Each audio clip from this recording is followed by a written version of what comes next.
2018년 11월 11일 주일날 예배를 하나님 앞에 회개하는 마음으로 그리고 감사한 마음으로 매일매일 순간순간마다 우리를 늘 지켜주십사 간절한 마음으로 예배 올려드리도록 하겠습니다.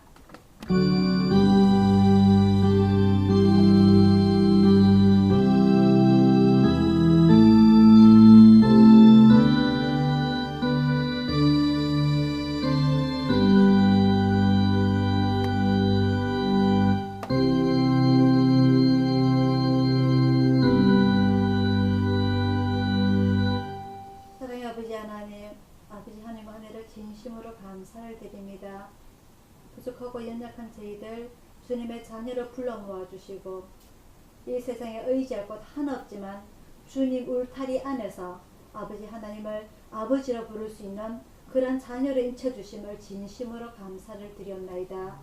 아버지 하나님, 날씨가 이제 점점 겨울로 다가오는 이때에 저희들 건강 지켜주시고 저희들 영육간의 강건함을 허락하여 주시사 오늘 이 예배 올려드릴 때에 뜨거운 마음 또한 허락하여 주셔서 늘 주님만 의지하며 주님만 사모할 수 있는 마음 주시길 간절히 원하오며 또한 이 세상을 다스리시는 우리 하나님의 은혜 속에 수많은 사람들이 큰 축복 속에 살아갈 수 있도록 인도하여 주시옵소서. 매일매일 닥치는 삶 속에서 힘든 나그네 길에서 힘든 삶 또한 고통 속에서라도 아버지 하나님, 주님께서 우리에게 이길 힘 그리고 주님을 찾을 힘을 주셨사오니 늘 승리하며 살아가는 우리의 믿음들이 다 되게 인도하여 주셔서 오늘 예배 홀로 영광 받아주시길 간절히 원하오며 감사드리고 예수님 이름으로 기도드리옵나이다. 아멘. 찬송가 78장입니다.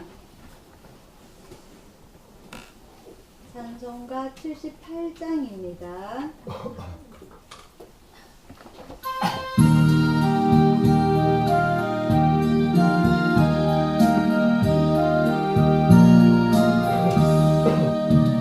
참 아름다워라 주님의 생애는 저절로 몸의 옷보다 더 고운 백합화 주 찬송하는 듯 저 밝은 새소리 내 아버지의 지으신 그 섬시 깊도다 참 아름다워라 주님의 생애는 저 아침에와 저녁물 밤하늘 빛나며 낭만한 바다와 늘 푸른 보물이 아주 하나님 영광을 잘 드러내도다 참 아름다워라 주님의 세계는 저 산에 부는 바람과 잔잔한 시냇물 그 소리 가운데 주 음성 들리니 주 하나님의 큰 뜻을 내알 듯하도다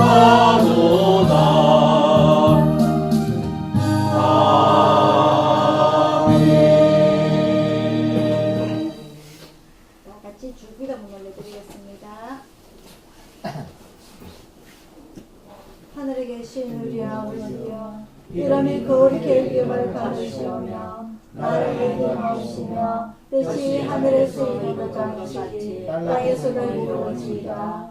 오늘날 우리에게 일용할 양식을 주시고 우리가 우리에게 죄지은 자를 사하여 준 것 같이 우리 죄를 사하여 주시고 우리를 시험에 들게 하지 마옵시고 다만 악에서 구하옵소서. 내게 나라와 권세와 영광이 아버지께 영원히 있사옵나이다. 아멘.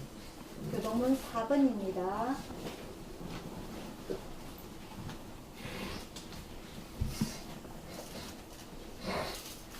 교동문 4번 시편 8편입니다.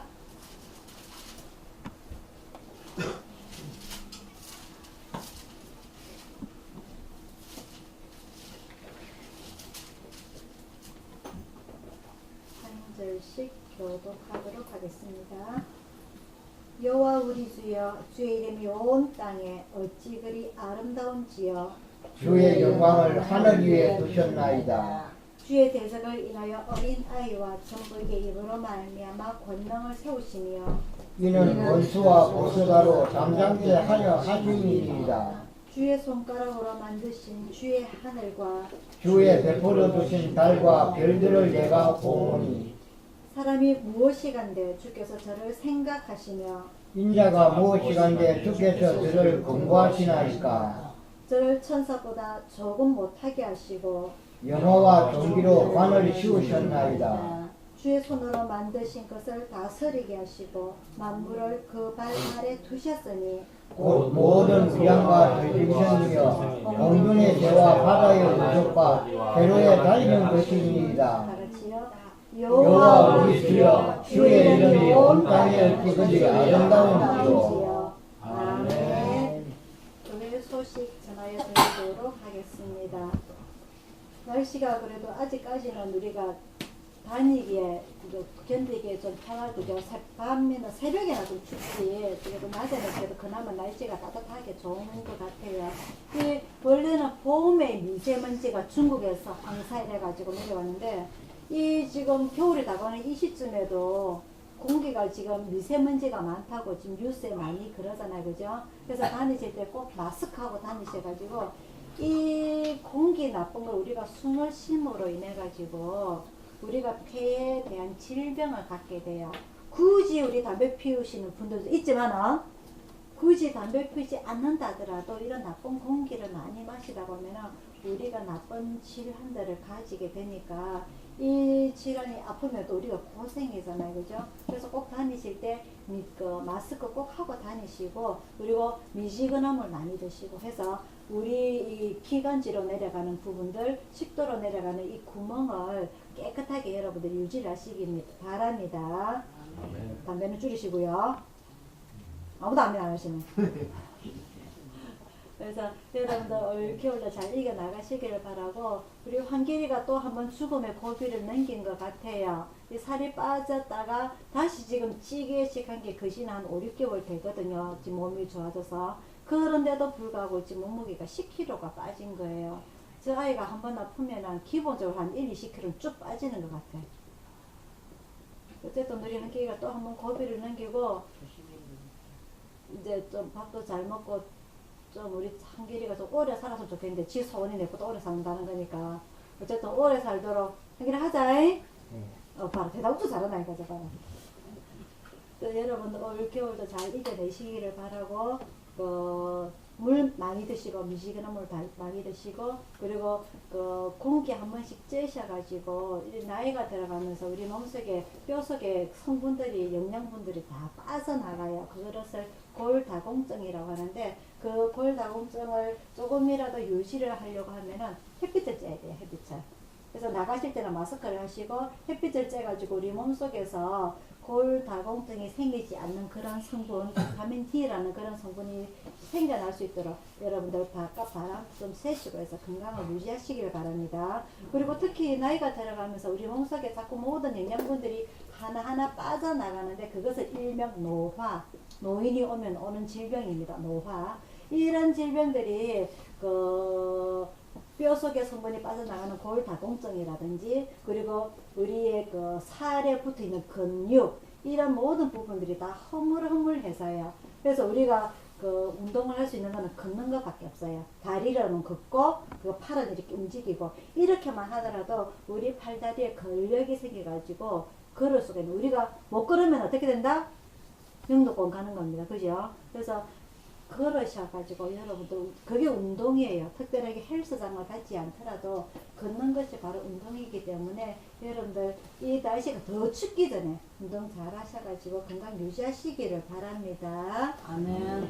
그리고 다음 주는 추수감사절 예배입니다. 추수감사절 우리가 1년 동안 하나님 앞에 뭘 감사할 수 있는지 여러분들이 생각하셔서 다음 주에 추수감사절 예배로 준비할 수 있기를 바랍니다.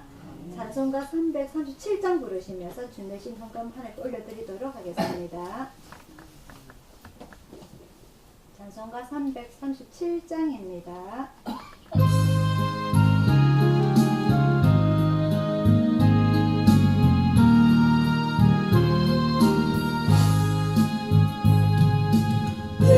인내하신 곳에 주여 내 말 들으사 죄인오라 하실 때에 날 부르소서. 주여 주여 내 말 들으사 죄인오라 하실 때에 날 부르소서. 자비하신 보좌 앞에 꿇어 엎드려 자복하고 회개하니 믿음 주소서. 주여 주여 내 말 들으사 죄인오라 하신 때에 날 부르소서. 저의 몸을 지하여 주께 가오니 상한 마음을 고치시고 구원하소서. 주여 주여 내 말 들으사 죄인오라 하실 때에 날 부르소서. 반복 끊은 예수시여 위로하소서. 우리 주와 같으시니 어디 있을까. 주여 주여 내 말 들으사 죄인오라 하실 때에 날 부르소서.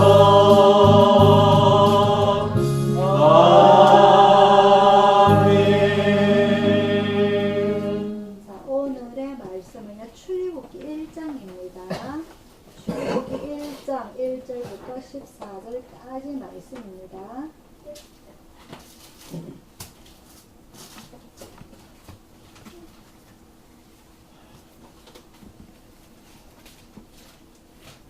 출애굽기 1장 1절부터 14절까지 말씀.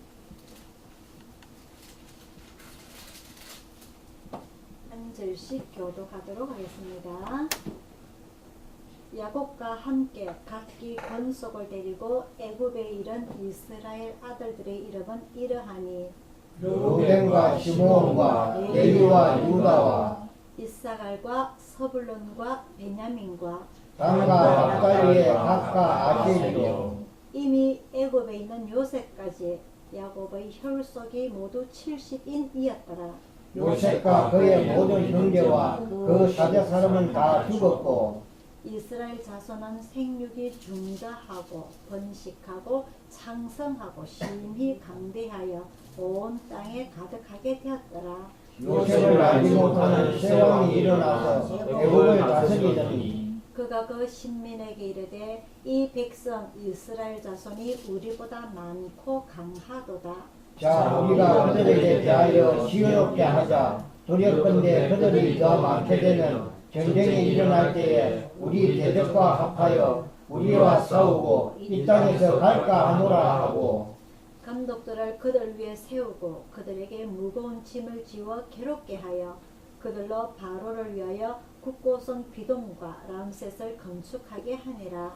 그러나 학대를 받을수록 더욱 번식하고 창성하니 외국 사람이 이스라엘 족속을 인하여 근심하여 이스라엘 자손의 역사를 엄하게 하여 고역으로 그들의 생활을 괴롭게 하니 곧 그 이기기와 벽돌 굽기와 농사의 여러 가지 일이라 그 시키는 역사가 다 응하였더라. 아멘. 기도하겠습니다.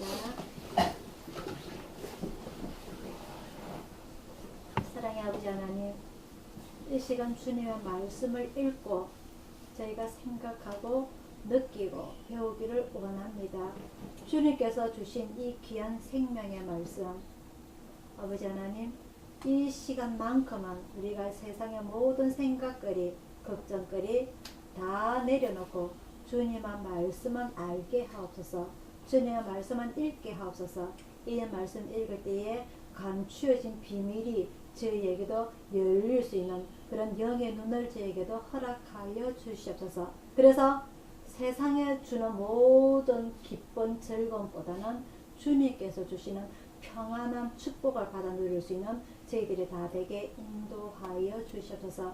저희들에게 세상에 주는 지혜 지식이 아니라 주님께서 주시는 지혜 지식을 다 알아들을 수 있는 그런 큰 축복 받기를 원하오며 감사드렸고 예수님 이름으로 기도드리옵나이다. 아멘. 자, 오늘부터는 출애굽기로 들어가도록 하겠습니다. 지난주에는 우리가 창세기를 마무리를 하면서 이 야곱이 그 요셉이 있는 애국으로 온 가족들과 가축을 다 짊어지고 해서 애국으로 들어가서 거기서 여기서 죽어서 다시 자기 조상이 있는 아브라함이 있는 그 가족 무덤에 장례를 치르는 그런 모습까지 우리가 지난주에 배웠습니다. 그러면서 우리가 야곱의 신앙 그리고 요셉의 신앙에까지 우리가 비교를 하면서 우리가 배웠습니다. 그죠? 자, 그래서 오늘은 이 출애굽기 제목이요. 우리 성경은 제목이 이 66권의 제목이 참 누가 지었는지 딱 거기에 맞게끔 다 지어졌어요. 이 처음에 구약의 선지자들이 적었던 거라든지 그 다음에 신약의 예수님의 제자들이 적었던 거라든지 그 당시에는 원본이 없습니다. 원본이 거짓말이었고 조금밖에 없어요. 그걸 원본이라 하고 요즘은 제일 좋은 프린터가 있습니다. 딱 돈도 딱 찍어서 그냥 보면 우리 일반 사람들은 그냥 보면 알 수 없을 정도로 좋은 프린터기가 요즘 세상에 지금 이런 세상입니다. 그죠? 그래서 그걸 알기 위해서는 현미경이나 그리고 이 돈이 진짜인지 가짜인지 알아볼 수 있는 지식을 가지고 있어야만이 이게 가짜 돈이다 아는데 일반 사람들 시장에 들고 나면 그거 몰라요. 가짜 돈 받고 진짜 돈 내주는 세상입니다. 지금은. 하지만 이 당시에는 그러한 좋은 프린터 기계가 없기 때문에 옛날에 우리 조선시대 사람들이 붓으로 종이 한지에다가 한자를 적듯이 글자를 이리이리 다 뺏겨 적어요. 그것을 뭐라고 그러느냐? 사본이라고 합니다. 근데 참 우리가 성경을 원본을 가지고 봤으면 좋겠는데 이 사람들이 박해를 많이 받았어요. 시대가 흘러가면서. 그래서 신약 시대는 로마 시대에 박해를 받아가지고 세례요한 같은 사람은 광야에서 지내기도 하고 그죠. 그래서 이 사람들이 광야에서 많이 생활을 하기도 했고요. 숨어 살았어요. 붙잡히면 다 죽으니까. 그 예수님의 7 지사 중에서도 다 그리고 12제자 중에서도 야고보가 순교를 당하지 않았습니까? 그죠? 그런 일들이 많이 있다 보니까 이 사람들이 없는 곳, 찾지 못하는 거 로마 군인들이, 그리고 로마 군인의 속해서 충성하는 앞잡이들, 그 유대인들을 피해서 산으로 자꾸 도망을 가다니까 저 구석에서 그런 이제 성경을 뺏겨서는 즉 사본일을 그렇게 했었어요. 근데 이 사람들이 요즘처럼 GPS가 뭔 줄 아세요? 여러분 GPS가 뭔 줄 들어보셨어요? GPS가 뭐냐면요, 내가 어디에 있는지 저 지구 밖에는 인공위성이라는 게 있습니다. 그죠? 인공위성이라는 게 있어서 전화기가 없네. 전화기를 내가 딱 들고 켰다, 전화기를 사용을 했다 그러면 경찰이 바로 찾아냅니다. 아시겠죠? 그죠? 그게 GPS, 전화기에 GPS라는 게 달려 있어 가지고 내가 전화기만 딱 켜면 경찰이 뚜두두 바로 딱 떠들어 가지고 너 죄졌지 잡으러 가는 세상입니다. 그게 GPS인데 그 당시에는 GPS가 없어요. 그래서 이 사람이 어느 산속에 어느 굴 속에 숨어 있는지 아무도 모른단 말입니다. 그래서 그나마 추후에 중세 시대로 넘어오면서 고고 신학자들이 그 과거 유물들을 이렇게 찾아다니면서 발굴하는 사람들에 의해서 이렇게 사본들이 성경을 찾게 돼요.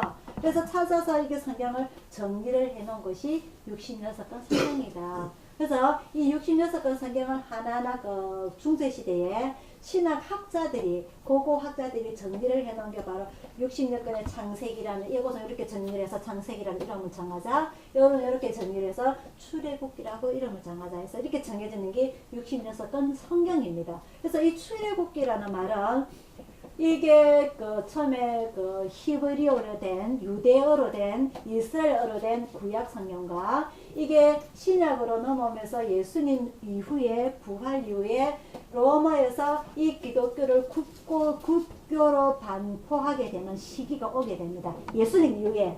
예수님이 살아계실 때에 로마가 이 기독교를 국교가 무슨 말이죠? 나라의 종교를 말하는 겁니다. 나라의 종교를 발표를 했다면은 예수님께서 십자가에 안 달려 돌아가셨을 거예요. 그죠? 하지만 예수님 이후에 그 로마의 왕이 이제 이 기독교를 이 우리나라의 종교로 정하자, 이렇게 정한 시기가 오게 됩니다. 그래서 그때 이스라엘에 있는 그 장로들 12지파에 7명에서 72명을 데리고 와가지고 이 왕이, 왜냐면은 책을 너무너무 좋아해서요. 그래서 이 로마에서 세계상에서 가장 큰 도서관을 짓게 됩니다. 그래서 온갖 희귀한 책들을 다 소장을 하는데 이 구약으로 된 성경을 보려고 하니까 자기가 글을 모르는 거라.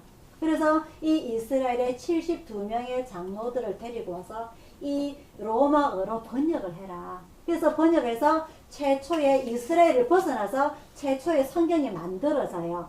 그래서 빽게 다 적어가지고 그게 뭐다? 바로 70인 성경이라는 성경입니다. 그게 왜 근데 장로가 72명인데 왜 70인역입니까? 하고 물어본다면 그거 저거 마음입니다.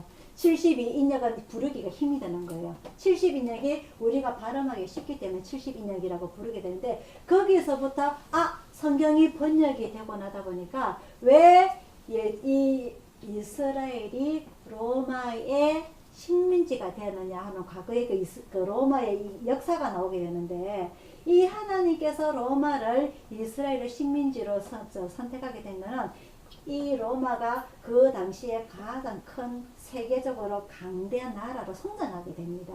성장하게 되면서 많은 사람들이 들락날락하면서 문물을 가지고 오고 이 문물을 가지고 또 자기 나라로 돌아가게 되는 그런 일들을 로마에서 하게 되는데, 그렇게 됨으로 인해서 로마에서 번역이 된 이 성경을 가지고 자기 나라로 돌아가게 돼요. 그래서 전 세계적으로 이 이스라엘만 국한되어 있던 이 성경이 전 세계적으로 흩어지게 됩니다. 무슨 말인지 아시겠죠? 그래서 이 로마에 번역이 됐던 이 성경을 70인역으로 시작이 됐던 이 성경을 헬라어로, 로마어 헬라어로 번역이 됐다는데, 이 헬라가 유럽으로 넘어가면서 영어로 번역이 돼요. 그래서 영어로 번역이 됐던 게 우리나라로 들어오게 된 계기는 중국을 통해서 그리고 일본을 통해서 그리고 미국의 선교사가 직접 우리나라에 옴으로 인해서 이렇게 영어로 중국어로 일본어로 우리나라로 이렇게 성경이 들어오게 됩니다.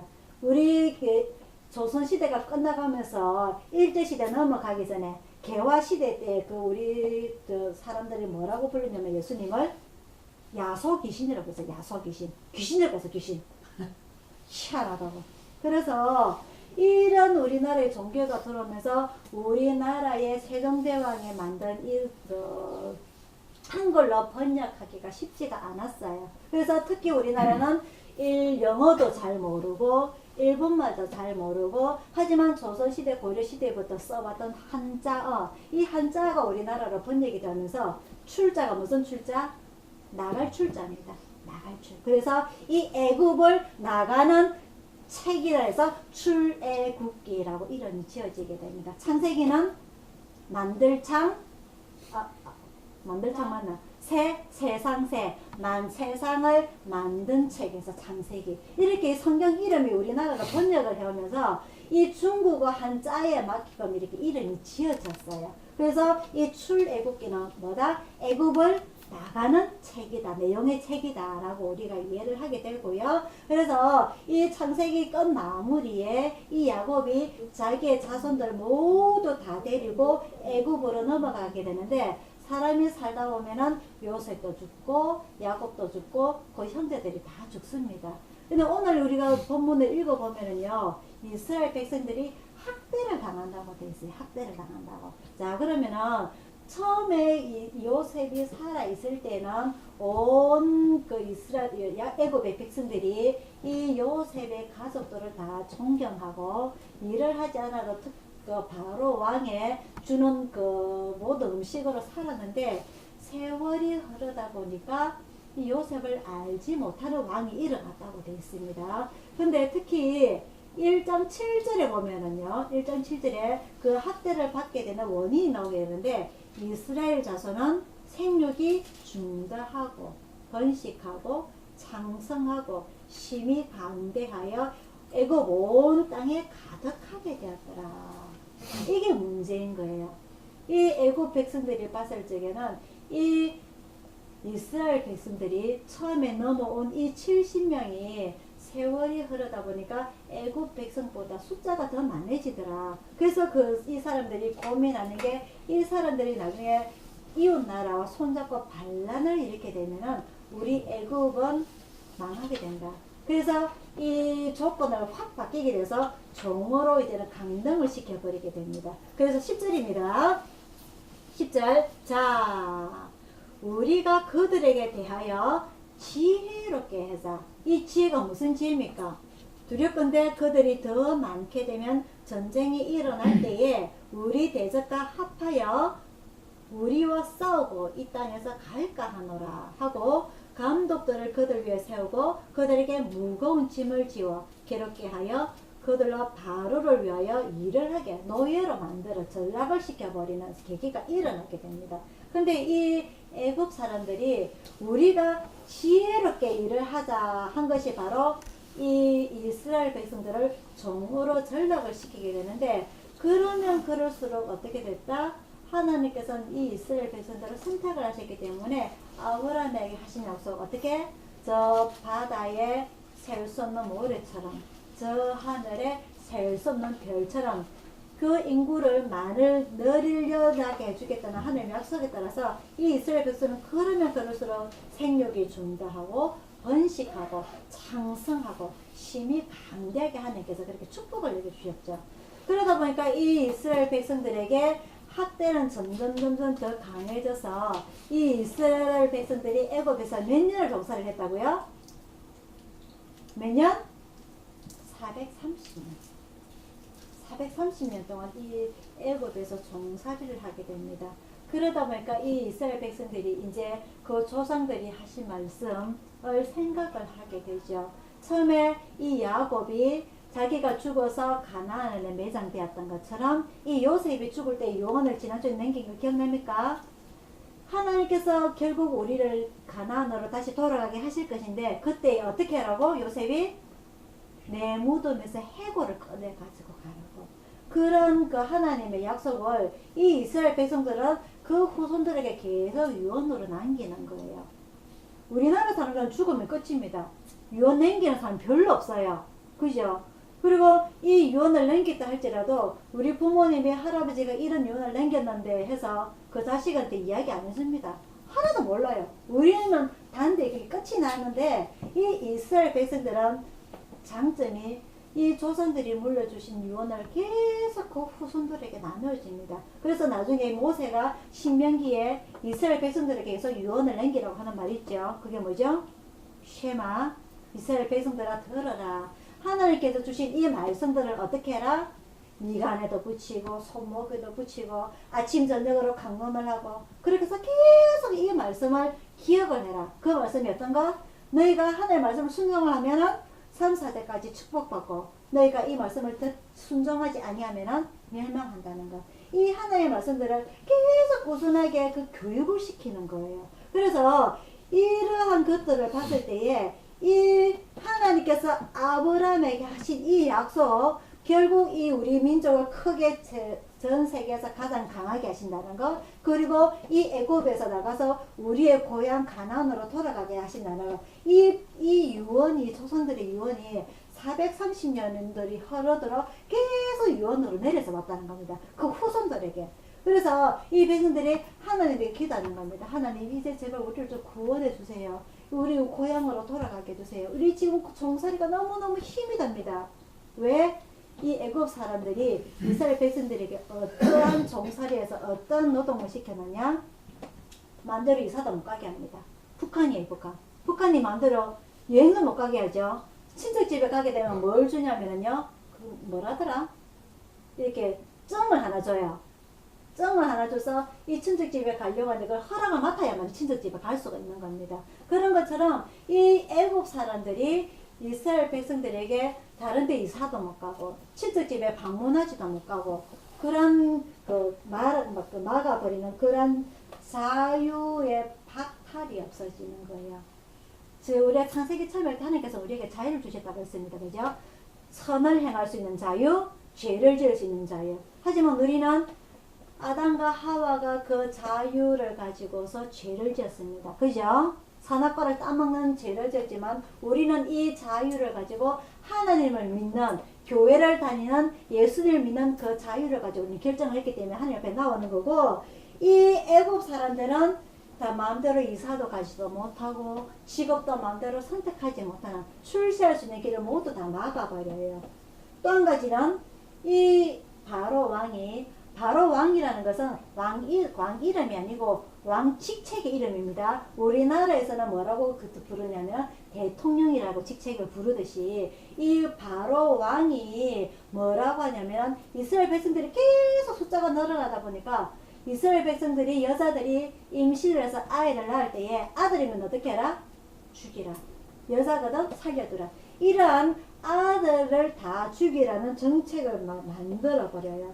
하지만 그러면 그럴수록 2장에 나오게 되는데 1장 후반 우리가 오늘 본문에서 읽었던 이유부터 2장에 나오는데 누가 나오게 되냐? 하나님께서 한 사람을 준비를 시키는 거예요. 누구를 못 준비를 시키죠? 모세를 시키게 됩니다. 그래서 이 바로 왕이 히브리 산파를 불러가지고 이스라엘 여자들이 아이를 낳고서 아들을 낳으면 죽이고 딸을 낳으면 살리라라고 그런 그 산파에게 명령을 내리는데 이 산파가 너무너무 마음이 아파서 아들을 살리게 되죠. 그래서 바로 왕이 혼을 냅니다. 왜 아들을 낳았는데 살렸느냐? 산파가 지혜롭게 뭐라고 말을 합니까? 이스라엘 여자들은 애굽 여인들을 하고 같지 않아요. 건강해서 내가 도착하기 전에 이미 아이를 낳았더이다. 이렇게 지혜롭게 대답을 하게 돼. 자, 지혜가 두 가지가 나옵니다. 애굽 사람들은 우리가 지혜를 내어가지고 이스라엘 백성들을 노예로 전락시키는 지혜가 나오게 되고요. 이 산파의 지혜는 어떠합니까? 애굽 바로 왕이 이스라엘 여자들이 아들을 낳으면 다 죽이라고 했을 때 어떻게? 지혜를 써서 우리 이스라엘 여자들은 우리가 도착하기 전에 벌써 아들을 다 낳았더이다 라고 하는 이 지혜. 차이점이 있습니다. 조금 이따가 설명할 건데요. 이렇게 함으로 인해 가지고 하나님께서 한 생명을 준비를 시킵니다. 항상 하나님께서 제약이 가득할 때에 의인을 하나씩 준비를 시키는데 아브라함이 그랬고요. 그리고 노아가 그랬고요. 홍수 일으키는 노아가 그랬고요. 오늘은 하나님께서 모세를 준비를 시킵니다.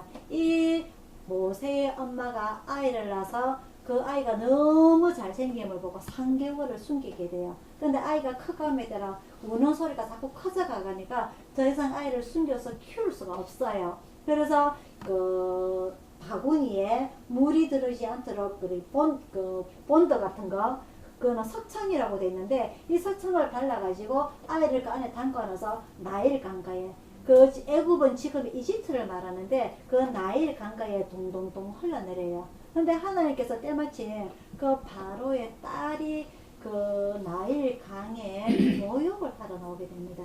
바로의 딸이 공주가 그 성 안에서 모욕을 해야지 그 나일 강에 모욕을 하러 나올 일이 있을 수가 없거든요. 근데 하나님의 역사는 이 공주를 그 나일 강 호숫가에 모욕을 하러 나오게 돼서 모세를 발견을 하게 돼요. 근데 때마침 이 모세의 누나가 누구죠? 이 미리암이 그 장면을 보고서는 이 공주에게 쫓아갑니다. 이 공주가 이 아이를 보니까 울고, 아이가 너무 잘생겨 놓으니까 아이고 이 불쌍한 거 이 이스라엘의 아들이구나 해서 그 아이를 안아요. 그래서 이 그 모세의 누나 미리암이 그 장면을 보고 있다가 쫓아가서 아이고 공주 마마, 이 아이를 키울 수 있는 유대인 여자를 데리고 올까요? 하고 이야기를 하죠. 지혜가 나옵니다. 그래서 데리고 오느라 하니까 누구를 데리고 갑니까? 저거 엄마를 데리고 갑니다. 그죠? 이 지혜가 나옵니다. 자, 애굽의 지혜가 나오고 산파의 지혜가 나오고 미리암의 지혜가 나옵니다. 자, 이렇게 해서 이 모세의 엄마가 이제는 눈물을 흘리지 아니하고 가슴이 아프지도 아니한 가운데 자기 아들을 키워서 젖되고 나서 이제 그 바로의 공주에게 데리고 가죠. 그래서 바로 그 공주가 이 모세를 자기 양자로 입양을 시켜요. 그래서 그 왕을 앞으로 차세대 왕으로 준비를 하게 됩니다. 몇 년을?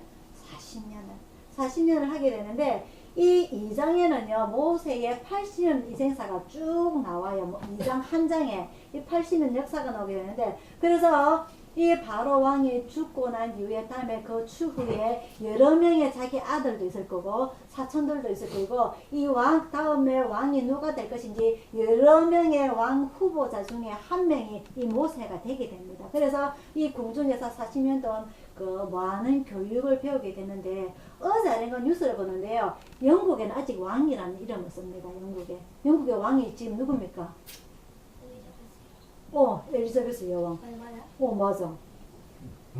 당신도 놀랐다. 엘리자베스 여왕인데 지금 나이가 몇 살이면 90이 넘었어요. 90이 넘었는데 불로처럼 먹었는가 봐. 산삼을 많이 먹었는가 봐. 아직 장상합니다. 자기 엄마가 죽어야만이 그 아들이 왕을 이어받을 건데 그 아들 왕의 나이가 지금 70이 넘었어요. 웃잖아 이거. 큰일 났어요. 그래서 이 세상 뉴스가 이 찰스 아들이 아니고 그 아들 손자가 이제는 왕위를 물려받아야 되겠다. 왜? 자기 엄마가 안 죽으니까. 이런 일이 일어납니다. 그래서 이 수많은 왕 후보자들 중에 자라는 이 모세가, 하지만 그 마음속에는 자기가 유대인이라는 것을 가지고 성장하게 돼요. 거기에 누가 있느냐? 자기 엄마의 젖 먹일 때부터 그 신앙교육을 받고 자라나게 되죠. 그래서 이 엄마에서 받았던 유대인으로서의 신앙교육, 그리고 언젠가는 우리가 출애굽을 해서 가나안으로 되돌아가야 된다는 그런 신앙교육을 쭉 받으면서 성장하게 나가죠. 40세 된 어느 날 이 모세가 쭉 살피러 나왔는데 애굽 사람이 노예인 이스라엘 백성을 학대를 하게 됩니다. 그래서 이 모세가 순간적으로 욱 해서 그 애굽 사람을 죽이게 되죠. 그죠? 이 죽이고 숨겼는데 하지만 탄로가 납니다. 그죠? 그래서 이 모세가 우리가 잘 아는 대로 미디안 광야로 도망을 가게 돼요. 왜? 바로가 죽이려고 찾기 때문에. 그래서 그 왕의 후보자 중에 한 명인 이 모세가 궁중에서 40년 생활을 끝내고 이제 광야로 도망을 가게 되는데 때마침 거기서 제사장을 만나게 됩니다. 그죠? 그래서 그 제사장 딸과 결혼을 해서 그 미디안 광야에서 양을 치면서 40년 동안 지내게 되죠.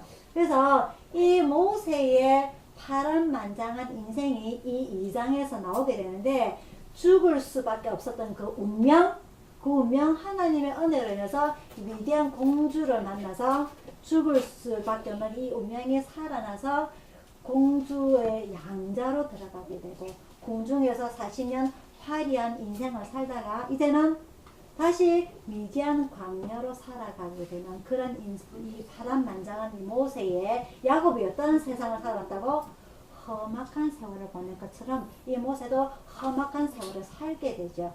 근데 나중에 광야에서 이제 이스라엘 백성들을 출애굽을 해서 가나안으로 가는 여정에 이 이스라엘 백성들이 하나님께 많은 불만과 원망과 불평을 하게 됩니다. 그죠? 물이 없어요. 고기가 없어요. 뭐가 없어요. 온갖 불평 불만을 하는데 이 모세가 어떻게 하게 됩니까? 늘 그 성막 앞에서 하나님 앞에 기도합니다. 저 백성들 용서해 주세요 라고. 근데 하나님께서는 나중에 이 모세를 어떻게 평을 하느냐, 내 종 모세는 어떤 사람이라? 온유함이 지면의 모든 사람들을 성하더라. 온유해서 온유란다. 모세 성격이 어떠하다고?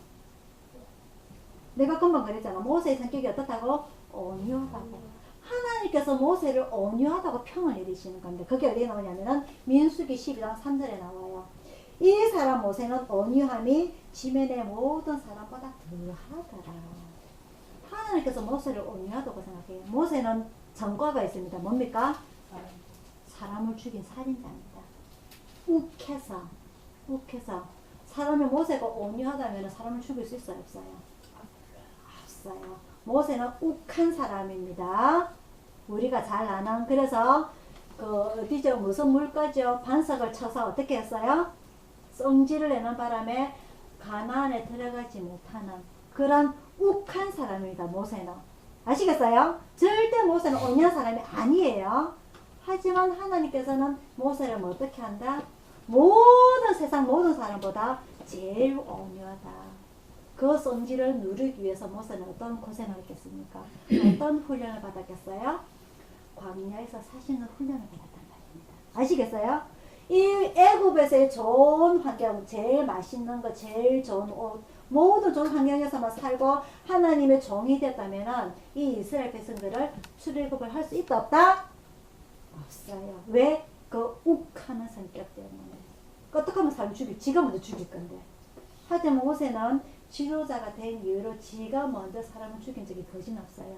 하나님 앞에 죄를 지었을 때에 대신해서 칼을 들었고, 그러지 않으면 하나님께서 직접 칼을 드셨어요. 그래서 그 뱀으로 된 노창대 그 오물 했을 때 하나님께서 직접 사람을 죽이기도 하시고, 그리고 그 단이란 당을 지어서 하나님 앞에 반역을 할 때도 땅이 입을 열어서 사람을 죽이기도 하시고 불에 살라 죽이기도 하시고 하나님께서 직접 다 죽이셨지 모세가 직접 먼저 나서 사람 죽인 일은 거진 없습니다. 그때는 하나님께서 이미 40년이라는 훈련을 통하여서 모세가 하나님께서 인정할 정도로 온유한 사람이 되어서 어떤 일을 했느냐, 늘 해막 앞에서 엎드려서 하나님 저 백성들 용서해 주세요, 하나님 저 백성들 용서해 주세요 기도하는 사람이었단 말입니다. 그 훈련의 기간이 얼마? 광야에서 40년이었다는 거죠. 자기 집을 떠나서 이제는 자기 가족, 육신의 가족 말입니다. 엄마, 누나, 그 형을 전혀 만나볼 수 있는 그 광야에서 40년 동안에 물론 자긴 장모가 있고 결혼해서 자식이 있지만은 그 마음은 늘 외롭단 말입니다. 그래서 이 이스라엘 성경책 중에서 목자를 한 2명의 그 지도자가 나와요. 이 모세 말고 한 명이 누구일까요? 오, 그렇지. 저는 맞췄어. 다윗이 어릴 때 양치기입니다. 그죠? 그 양치기 경험을 토대로 해서 이스라엘의 왕이 됩니다. 하지만 이 양치기라는 일은요 힘들어요. 왜? 제가 늘 말씀드리지만 비가 오는 시기 우기에는 이스라엘 자기 동네 주변에 물도 있고 풀도 있기 때문에 마음대로 먹일 수가 있지만 이 건기가 들어오면 비가 오지 않으려 하는 시기가 되면 온 양떼들을 이끌고 풀이 있는 것으로 물이 있는 것으로 소장이 있는 것으로 시편 23장처럼 찾아다녀야 됩니다. 그 시편 23장에 다윗이 그 양떼를 다 지키기 위해서 골짜기 계곡마다 다 어두침침한 곳으로 찾아다닐지라도 어떻게 주의 지팡이와 막대기가 나를 아니하시나요? 그런 마음으로 그 양떼를 지키고 하나님을 의지하는 그 마음이 거기서 경험했던 것들이 자기와의 외로움과의 싸움. 누구도 없어요. 개와 양염소밖에 없어요. 자기와의 외로운 싸움. 다시 그 집으로 되돌아갈 때까지. 그리고 그 늑대와 이리와 호랑이에서 지키기 위해서 밤에 제대로 자지도 못하고 담력, 지도력. 이 양들이 염소가 어떻게 했다고요? 염소가 말 잘 듣는다? 절대 염소는 말 안 듣습니다. 염소는 엉덩이에 뿔납니다. 머리에 뿔나는 게 아니고. 그래서 때려야 돼요. 막대기로. 이런 모든 지도자적인 자격을 어떻게 한다? 양목축을 하면서 지도자를 스스로 자질을 키워나가는 겁니다. 일명 훈련이라고 합니다. 그래서 다윗이 왕이 되었을 때에 지도자로서 또한 전쟁을 나갈 때에 모든 전쟁에 승리를 하게 되는 그 모든 기본 요건을 어디서? 양목축을 하면서 키워나가게 되죠. 모세도 마찬가지입니다. 이 40년 동안 강해에서 목축을 하면서 그런 모든 지도자적인 자격을 키워나가게 되죠. 자기와의 싸움. 애굽에서 40년 동안에서는 왕의 후보자가 중 한 명으로서 나중에 바로 왕과 싸움, 언론 싸움할 때, 언변 싸움을 할 적에도 지지 않을 만큼의 그런 지식을 쌓게 되고 광야에서의 40년 동안에는 자기의 그 다혈질적인 성격, 욱하는 성격을 다 죽이고 하나님께 엎드려서 기도하고 순종하는 그런 믿음을 40년 동안 배우게 되는 게 바로 출애굽기 2장 내용입니다. 그래서 다음 주에는 3장에는 출애굽을 본격적으로 하기 위해서 이 하나님 앞에 부르심을 받고 3장에 나오게 됩니다. 하나님 부르심 받고 나서 이제 본격적으로 바로 왕과 만나는 장면이 3장 이후부터 나오게 됩니다. 오늘 출애굽기 1장 2장을 보면서 이 하나님께서 준비하신 모세가 그 하나님의 종을 지도자를 그 자기 일을 다 감당하기 위해서 했었던 그 많은 험난한 세월들 도망가지 아니하고 하나하나 다 배워나갔던 그런 모습들을 보면서 마지막으로 아까 이야기 드렸던 지혜에 대해서만 마지막으로 이야기를 해보고자 합니다. 성경에 오늘 애굽 백성들은요 이스라엘 백성들에게 우리가 지혜롭게 하자. 그 지혜가 어떻게? 이스라엘 백성들을 종으로 만드는 것입니다. 하지만 이스라엘 백성들은 누가 선택하셨다? 하나님께서 선택하셨기 때문에 이 지혜라는 말은 어울리지 아니에요. 일명 우리는 그것을 뭐라고 부르냐? 잔머리라고 부릅니다. 그죠? 잔머리 구이는 이것은 하나님 앞에 통한다 안 통한다? 하지만 이 산파가 낸 지혜는 이 하나님을 기쁘게 했기 때문에 성경에 어떻게 되냐면요 20절입니다. 1장 20절에 하나님이 그 산파들에게 은혜를 베푸십니다. 하나님에 대항하는 지혜, 이 잔머리는 하나님께 벌을 받지만은 하나님의 말씀에 순종하는 이 지혜는 축복을 받는다. 은혜를 받는다. 마찬가지로 이 미리암의 지혜로 인하여서 모세의 누나 미리암의 지혜로 인하여서 모세는 살림을 생명을 얻게 되고 나중에 하나님께 선택함을 받아서 이스라엘을 출애굽을 지키는 지도자로 일을 하게 되는 그 큰 역할을 한 게 누구다? 바로 이 누나 아닙니까? 이 지혜는 하나님 말씀에 순종하는 이 지혜를 바람으로 인하여서 어떻게 됩니까? 나중에 이 모세의 밑에서 그죠? 큰 일을 하게 되는 그런 출애굽기에 미리암의 이름이 여러 번 나오지 않습니까? 아시죠 우리가 그죠? 그래서 우리가 지금도 여러 명의 성경 인물들 중에 다른 사람 몰라도 미리암은 우리가 알고 있다는 거죠. 그래서 하나님께서 주시는 지혜를 우리는 받아야 된다. 그죠? 사람이 내는 지혜는 하늘에 반하기 때문에 의의 지혜는 좋지 않아요. 그건 뭐다? 잔머리다. 그래서 하나님께서 주신 지혜를 우리가 받음으로 인해서 하늘에 축복받는 그리고 은혜 받는 여러분들이 다 되길 축원드립니다. 기도하겠습니다.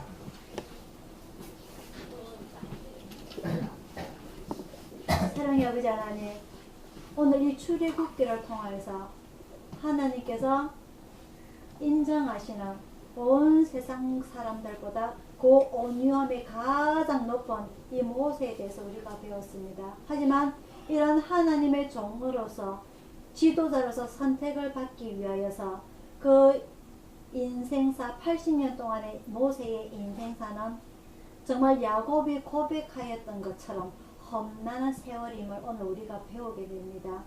태어나자 생명의 위협을 느꼈고 그 왕궁에서 이 애굽인들 사이에서 유대인으로서 살아가는 그 갈등, 외로움, 또한 미디안 광야에서 또 하나님 앞에 순종하기 위해서 받는 그 훈련들, 아버지 하나님, 오늘 저희들에게도 필요한 조건들입니다. 우리는 우리의 마음대로, 우리의 성격대로 욱하면서 살아가고 있진 않은지요.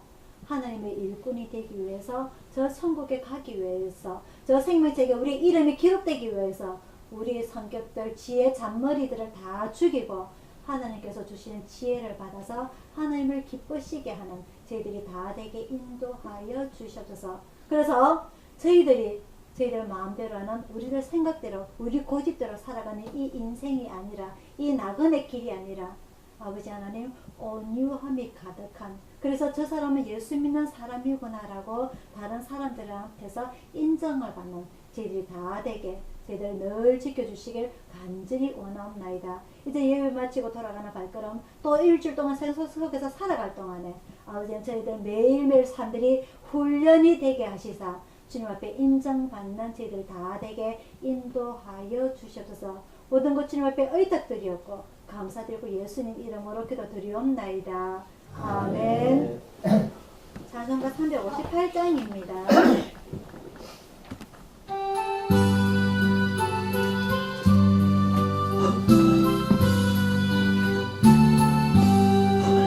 아침에 나도는 때 마음을 신선하여라. 나도 세상 지혜에 햇빛 되게 하소서. 주여 나를 도우사 세월로서 안고서 어두운 세상 지낼 때 햇빛 되게 하소서. 새로오는 광음을 보람 있게 보내고 주의 일을 행할 때 햇빛 되게 하소서. 주여 나를 도우사 세월로서 안고서 어두운 세상 지낼 때 햇빛 되게 하소서. 한 번 가고 안 오는 다른 광을 지날 때 지할 시간 맞춰서 햇빛 되게 하소서. 주여 나를 도우사 세월로서 안고서 어두운 세상 지낼 때 햇빛 되게 하소서. 밤낮 주를 위하여 몸과 마음을 드리고 주의 사랑 나타내 햇빛 되게 하소서. 주여 나를 도우사 세월로서 안고서 어두운 세상 지낼 때 햇빛 되게 하소서.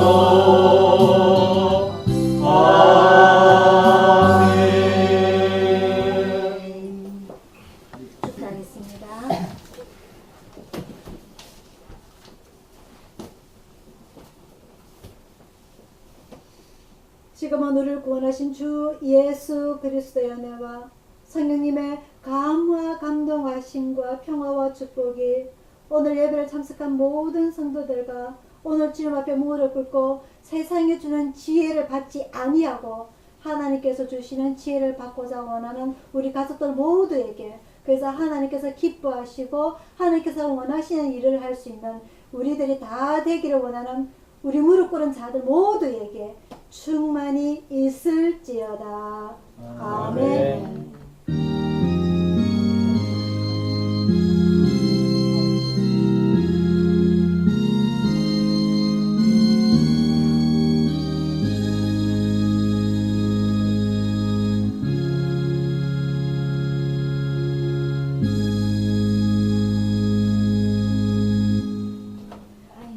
하늘 사랑합니다. 여러분 사랑합니다. 오늘 현우 맞췄으니까 많이 먹어라.